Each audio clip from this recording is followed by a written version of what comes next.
Hey, so I want to talk to you a little bit about scheduling your homeschool year, okay? The first thing you need to do when you're thinking about scheduling is figure out what your state laws are. So do you have a certain amount of days that you have to school for? Do you have a certain amount of hours per day? How does that work out? Make sure you know that first. That's the first step. For me, we have 180 days that we are required to school for, and those days, it does say need to be 4.5 hours to count as a full day. So that's the first step, okay? And then from there, I will go, and this is my super simple planner that I got at Office Max, and I think it was $15. Very inexpensive, and then there's bigger versions there, but I got this small one so I can take it with me and keep it in my purse.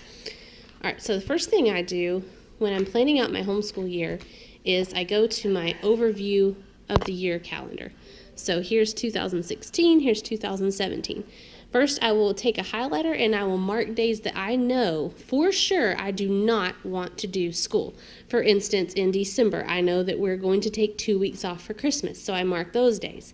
Then I will start marking off birthdays. I don't like to do school on the kids' birthdays or on mine or my husband's birthday.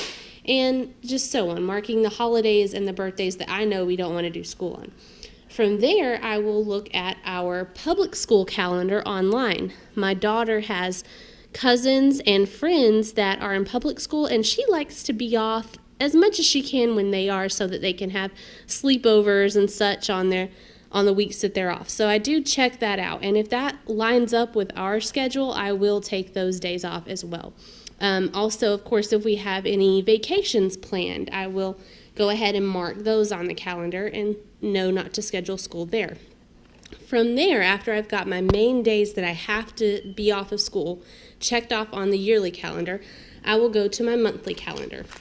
And I start to write in anything important that we have going on. This is where I will get out my phone and I put all of my dates and appointments in my phone. So if we have doctor's appointments, if we have anything fun going on, that will go on the monthly calendar.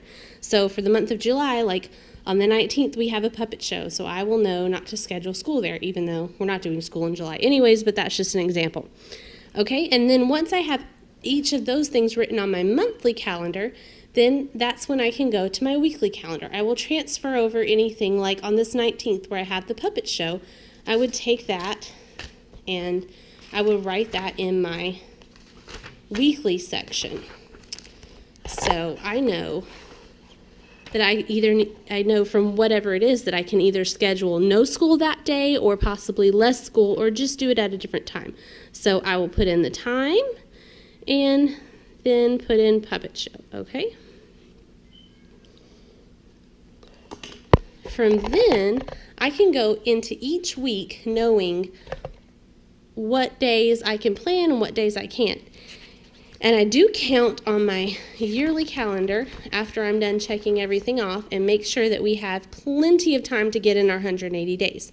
I don't go ahead and plan 180 days. I just make sure we have plenty of extra days to get it in. And then we start doing school. And about halfway through the year, I'll check and make sure that we're on point and that we've done at least half of our 180 days, etc., etc. I keep going back to it and checking.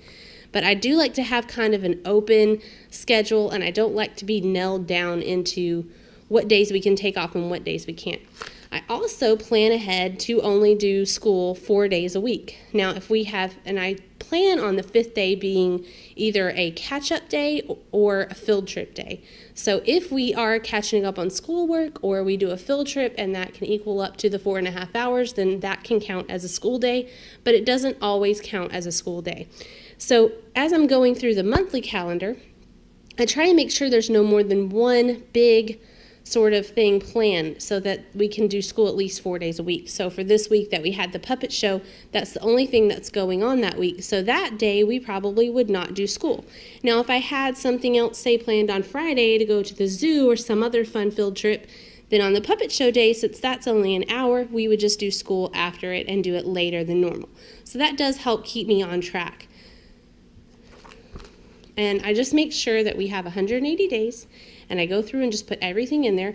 This is some of our co-op stuff. I do count that as school time. So anything that is school related does count towards our school days. And then I begin my weekly planning. So this is actually going to be August 1st, which is our first day of school. And I've written some things on here. I don't write the actual subjects like language arts, math, history, Bible, literature, because we have a schedule that we go by. We have instructor's guides. I don't have to write that in here. So I've written down the extra stuff that's not part of our normal day. So I want to do, on the first day of school, I like to do fun projects like a self-portrait, a questionnaire, her write her goals, and a writing sample for each child. I just wanted to remember and remind myself to do those things, so I wrote that on day 1.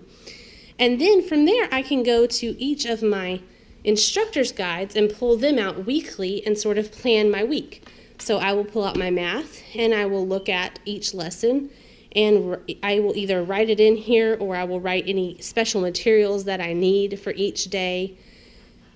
And sometimes I will look at the lessons and say, okay, that lesson's probably going to take us 2 days. So I might put math lessons 1, part 1, math lesson 2, part 2 for this day. And then I would go on to 2, and then 3, and then 4. So we would plan to do 4 math lessons that week. Then I can go to my language arts instructor's guide, and I just do the same process over again. I look at the lessons, I see if there's any special materials that I need that I don't have and that I need to get, and I just plan out my week very loosely. And then for everything else, we have sunlight, so I would go into this instructor's guide and I would go to whatever week we're on. Say we're on week 1, and I go and I look at what we have to do for Bible, and then I look at what we have to do for history and what we have to do for the read alouds, and I just make sure we have everything we need ready to go for the week. So that is how I plan my week. How I plan my school year. I start with the year, then I go down to the month, and then I plan the week about a week in advance. Hope you guys found some of that info useful. Have a great day.